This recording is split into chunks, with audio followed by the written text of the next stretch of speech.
Hey there, ACH 100. We're back to do our stud wall on the model that we've already started.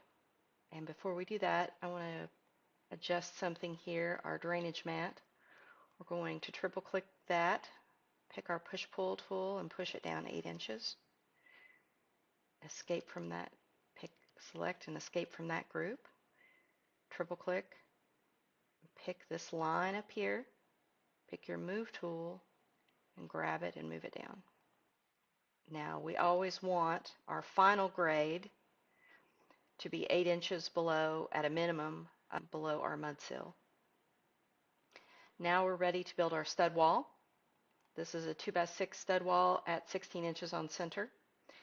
So what we're going to do is, with our tape measure, we're going to go here and grab the line at the edge of the subfloor and head in this direction and type 5.5, which is the width of a 2x6. And then we'll pick our rectangle tool and we'll pick here and here, and now we have it. It doesn't quite look like it, but if you lift it up and type 1.5, then you have your first plate. Triple click, right click, and make it a group. And then let's pick one of the colors already in our model for the stud. And then according to your assignment, this is an 8-foot tall wall. So we're going to use our measuring tool, and we're going to grab the bottom of that plate and head in this direction and type in 8 feet. And now up here we have a guide at 8 feet tall. We can go back here and our stud is picked, so we're going to grab it and head in the direction we want to go and hit Control, and that'll create a copy. And then we're going to go up here and click on that guide. That will give us our top plate, and now we can use the move tool again, grab it, head in the direction we want to go, hit Control, and it'll create another copy. And now we have our double top plate. Now in order to get our first stud, we can use the rectangle tool again, pick here and there, use our push-pull tool, head in that direction 1.5, and now we have our first stud. So let's triple click, right click, and make it a group. We're going to paint it, and now we'll make the others. So let's make sure it's chosen. It is. Pick our move tool and pick on the center of the midpoint of that group, and we'll click and head in the direction we want to go and hit Control, and it'll create that copy. And then we type 16 and we get our first stud. Now before we do anything else, we can type in the number of copies we want. So let's say 4x and hit enter. And now we have all of our studs.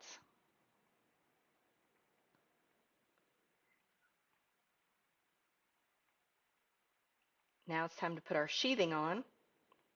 We used, according to the assignment, zip R6.6 sheathing, which is 1.5 inches thick.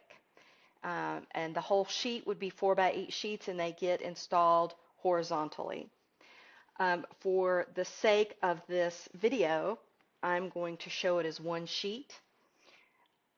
So what we're going to do is, because we saw that the zip R6.6 is actually two materials. It's the rigid insulation on the back of the regular zip sheathing board.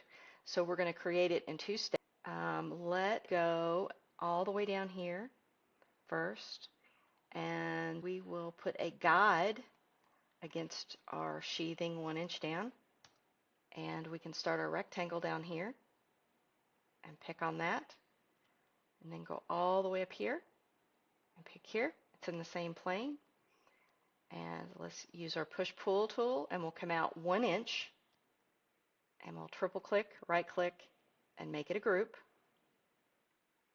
And then let's create another rectangle. This will actually be the sheathing board, and pick our push-pull tool and come in this direction 0.5 inches, and triple click, right click, and make it a group.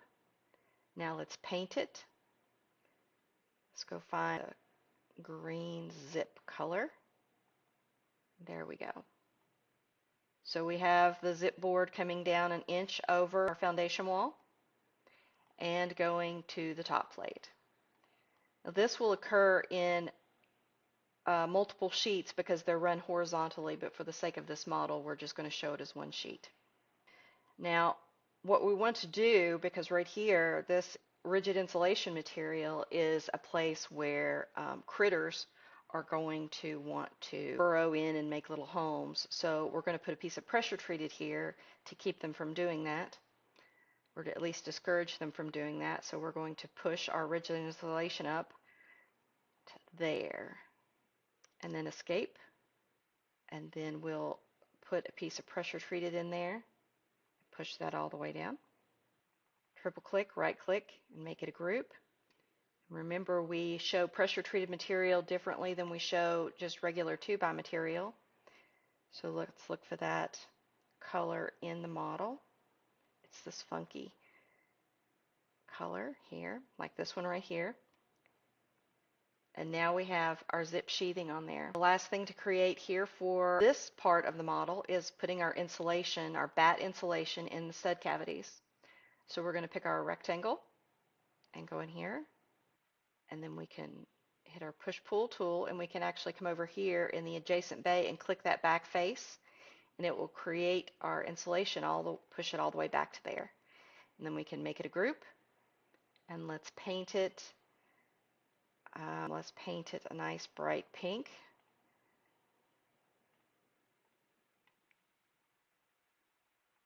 And there we have the insulation, and we can check on that just to make sure that it did what we thought it was going to do.